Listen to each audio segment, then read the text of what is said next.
Hi, I'm Glenn. I'm here today with Col Pearse. He's a swimmer, he's a Paralympian, he's a gold medalist at the Commonwealth Games, and he also grew up on a dairy farm in northern Victoria, near a little town called Echuca. Col, tell us about the dairy farm.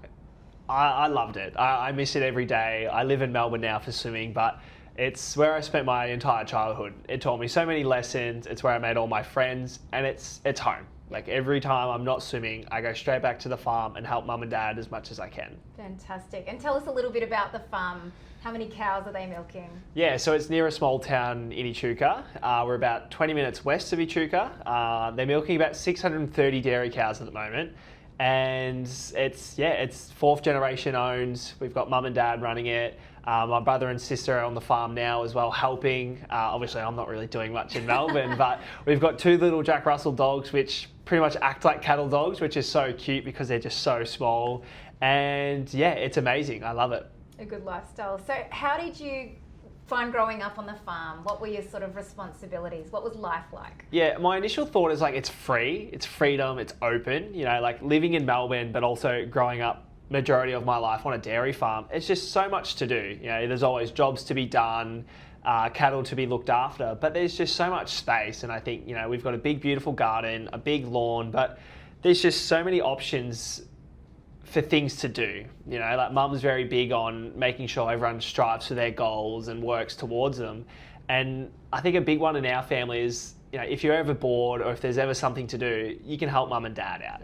And tell me, what were some of those responsibilities? So, you know, helping with the milking in the morning, what else did you have to do? Well, if you ask my mum, it was just opening gates for her on the motorbike. But there's so many different things, like fences need to be shifted, cattle need to be fed every single day, milking needs to be done, a lot of cleaning's involved too. Yeah. A lot of that grass has to go somewhere. Yeah. So, like I said, there's a million different jobs, and if you ask my mum, she'll find you a job regardless. So it's beautiful. Like it's really good having that freedom and the ability to see my parents live out their dream and continue on the generational farm as well. And the dairy farm, it became a bit of a training ground for you during COVID, didn't it? Tell us a bit about that. Yeah, so I live in Melbourne for swimming, but when COVID-19 rolled around, I was at school at the time as well, so I was forced back onto the farm. And you know, mum being the person she is very big on me achieving my goals. And so she actually thought of the idea. So we turned our dairy dam, which supplies water to our cows and cleans the dairy, we essentially turned that into the Pearse Aquatic Centre. So at one end of the dam, we would have wooden crates with steel fence posts to sort of hold the crate together. And then 42 metres long, we had some hay string and milk bottles donated from everyone around the area. Same thing at the end, wooden crate with steel fence posts, and essentially turned our dairy dam into what we call the Pearse Aquatic Centre. And so I trained in that for, I think it was like 2 to 3 months. Wow.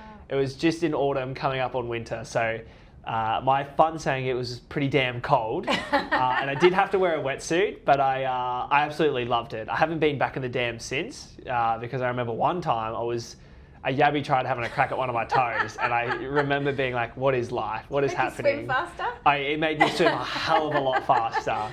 But yeah, during COVID-19, we turned our dairy dam into the Pearse Aquatic Centre. Fantastic. And when you go into the supermarket, I can hear the pride in your voice around, you know, what your parents have done for you and the milk that they produce. How do you feel when you see their product on shelf? One of my favourite things to do is if I'm with someone shopping, I'll always point out the particular cheese my parents supply. So obviously milk is turned into cheese. I'll be like, oh, that's the brand. Wow. And I always get a sense of joy and just pride in what my parents do, because not everyone's parents get to feed the country, right? And I understand and know how much hard work goes into that packet of cheese, into that milk bottle, into that tub of yogurt, and to sort of see that on a daily basis, and it fuels me on a day-to-day basis too. So a lot of pride and joy goes into it. Fantastic.